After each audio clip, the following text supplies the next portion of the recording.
Edmonton Oilers 6, San Jose Sharks 1. Welcome back to the day after reaction. Myself was.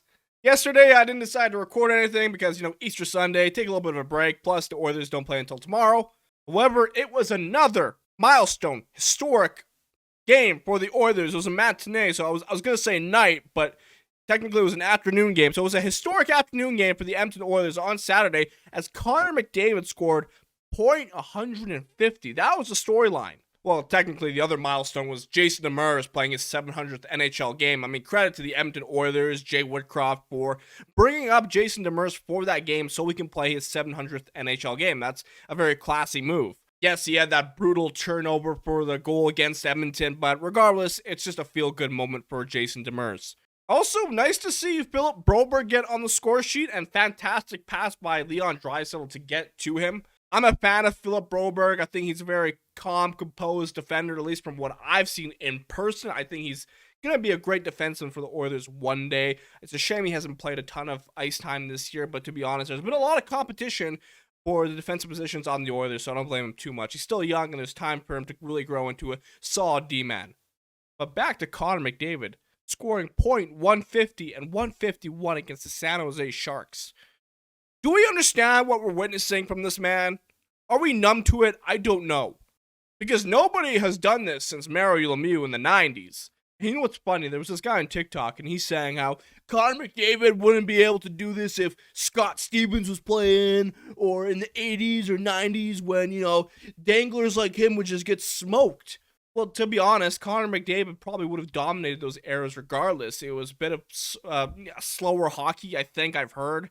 Many have said that the hockey back then was a bit slower, the players were slow, and I'm pretty sure Connor McDavid would breeze past them or dangle past them. I don't think Scott Stevens would have time to really load up a hit, because Connor McDavid would just go around him. But that's hard for me to say. I never watched Scott Stevens play aside from that one big hit on Paul Kariya. But regardless, Connor McDavid would probably dominate any era. Just like how Wayne Gretzky and Mario Lemieux would also dominate in this era, I believe. All these players, they're great for a reason.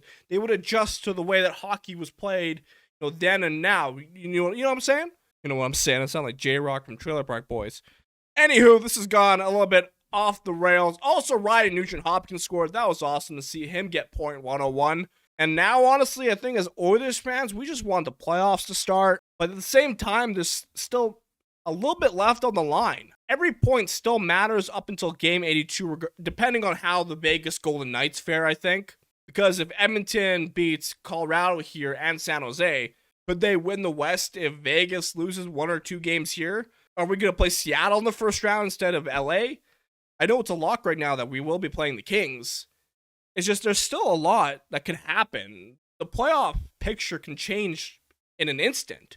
It's like the Oilers have secured their destiny right now, but it can change. There's so many things that can happen, and it's awesome. I love seeing this in the Western Conference. East is kind of set in stone, but the West has been awesome, and you love to see that for hockey. I think. I don't know. What do you think? Let me know in the comments below.